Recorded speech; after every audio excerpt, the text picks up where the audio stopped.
This is Jim Williams with the Hurricane City Tropical Update on Hurricane Rina as of October 26th, 7 p.m. Here's the close-up floater loop of Hurricane Rina, and you can see a blow-up of convection tonight, and the system looks a little bit healthier than it did earlier today.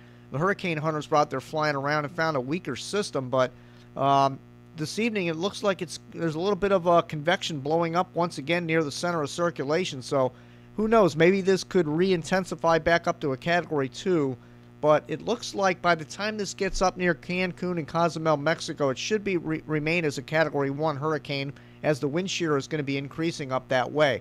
But it's still going to be very windy and rainy in Cancun and Cozumel, but not the devastating effects like they saw with Hurricane Wilma back in 2005. Now I have to make a correction on the hurricane hunters. Yesterday I mentioned that they are getting out there to investigate Hurricane Rina in between snacks, breaks, and coffee breaks. But what I meant to say was they get out there from time to time during snacking and taking naps. Okay, but today they've been out there pretty active, and Bonzo's going to be pretty hungry when he gets back. So anyway, here's what they found out there. The pressure, I know these are small dots on the map. Let me zoom this in just a little bit. There we go. This morning when I went out there, it was 982 millibars, and then during the day it dropped a little bit, 976 millibars, 978, and then we finished up with 977 millibars, and that was about 3 or 4 hours ago. So the system's pretty much staying status quo. Surface winds about 85 miles per hour, and we have an open eye wall to the southeast and 17 nautical mile wide eye with maximum flight level winds around 95 miles per hour. And that was in the northeast quadrant, which is always where the highest winds are. So if this remains offshore Cancun, it's not going to be that bad in Cancun, but if it goes right over these resort areas or just west, that's where they're going to get the highest winds.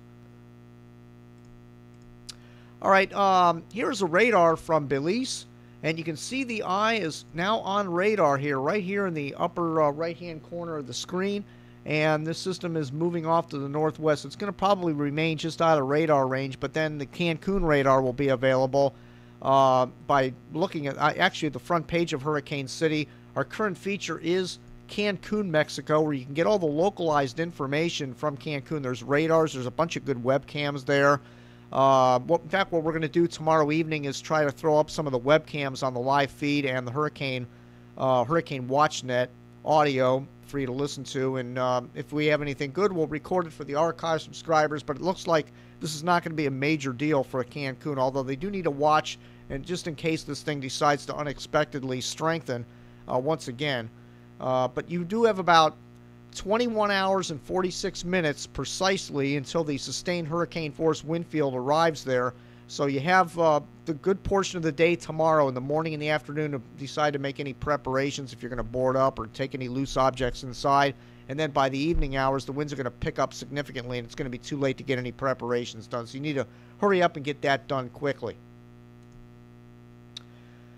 All right, let's take a look at the models from yesterday. Now, these were all the consensus of all the models from the HurTrack program, showing basically a consensus of northeast after hitting the Yucatan Peninsula and then heading towards Florida. A few of the outliers were looping it down here near the west tip of Cuba. And in yesterday's update video, I mentioned that the aviation model number 16 was the most accurate, and that had it doing the loop-to-loop over western Cuba as well.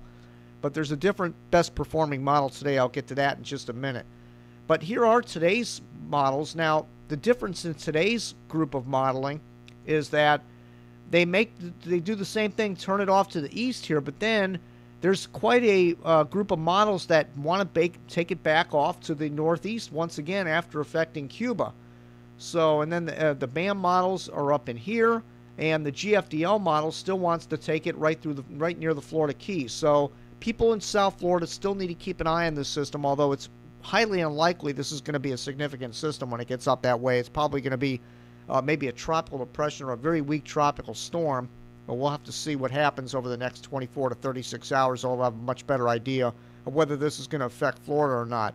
I've had a lot of people asking me, is it going to rain over the weekend? And that's something I can't answer, but if it gets pushed to the south, the rain chances are going to be slim.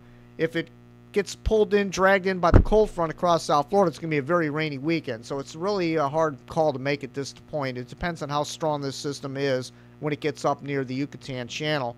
And that'll tell everything about the future of Hurricane Rina. Now, going back in history between October 25th and October 27th, with today being the 26th, there's been two storms that were in this nearly in the same position as Hurricane Rina, and that was Hurricane Hattie back in '61 and an unnamed storm back in 1898. Both of them went due west. In fact, Hattie went southwest into Belize. It was probably one of the most devastating, if not the most devastating hurricane they've ever had there in Belize. A lot of people died in that storm.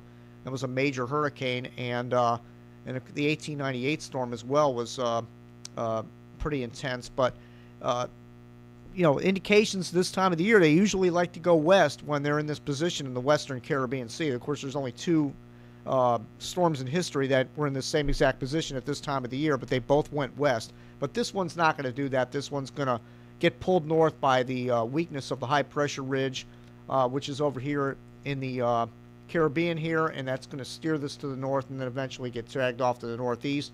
The question is it going to dip back to the south? Well, let's take a look at some more information on the models. Actually, yeah, let me do that. Let's take a look at Tropical Atlantic and ran the models today. The best performing model in today's runs is the Aviation Ensemble model number 11, and that's off by about 39.9 miles at 120 hours. Yesterday's best performer, again, was the AP16 model. But here's the best performer today, the AP011, and that takes it right near the Yucatan Peninsula, not over the Yucatan, and then has it going up towards like Sarasota, maybe Port Charlotte area, and then cutting across the state. So that's the best performer, off by about 39 miles. Now, let's look at yesterday's best performance, see what that's showing today. And that wants to keep it over the Yucatan and doing a loop-to-loop here inland in the Yucatan. So the aviation ensemble models are all over the place, but the AP11 is the best performer at this time. Now, the best performer on intensity is the ship model. And let's, actually, I'll get to that in just a minute on the intensity. Here's the position of where Rina is going to be tomorrow night at 9 p.m. It's forecast to be between Cozumel and Cancun, and it will be an 80-mile-per-hour Category 1 hurricane, and the exact donut of sustained hurricane force winds will be directly over the resort areas of Cancun and Cozumel. So again, if this passes just east of here, it'll be much less effects on shore. If it passes just west of here or follows this forecast track, they're going to get sustained hurricane force winds in the resort area. So it'll be interesting to watch the webcams and listen to the news coming out of the area and see if they have any damage out there.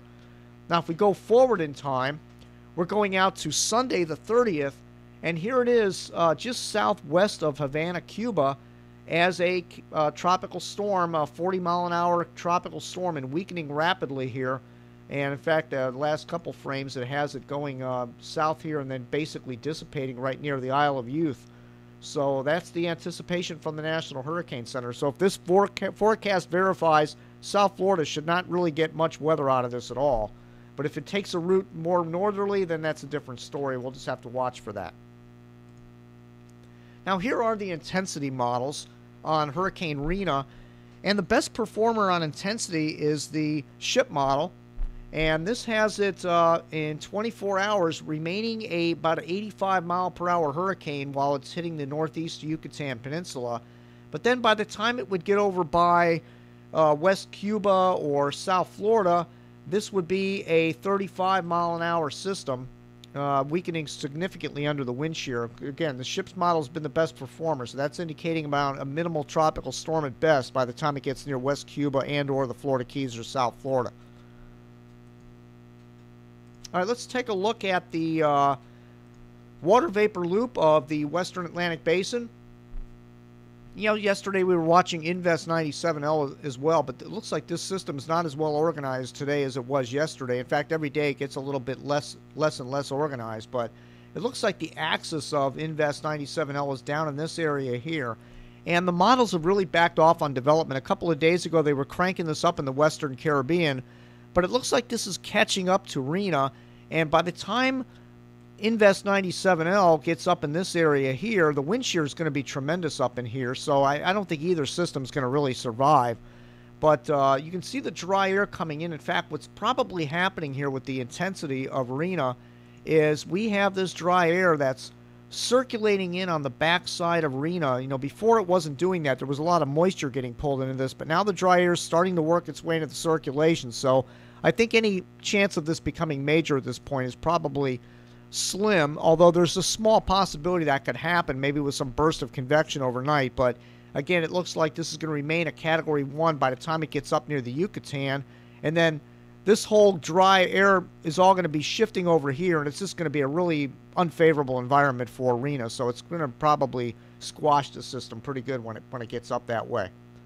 And I don't know if 97L is going to develop, but the models have really backed off on it because of the wind shear potential here in the Western Caribbean over the coming days.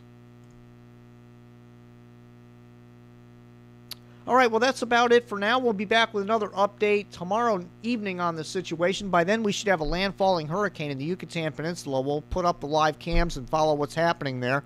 There will be no live hurricane warning show on this. We only cover major significant hurricanes down in the Caribbean and, of course, all hurricanes hitting the United States. But it looks like this will not be a hurricane if it affects the United States at all.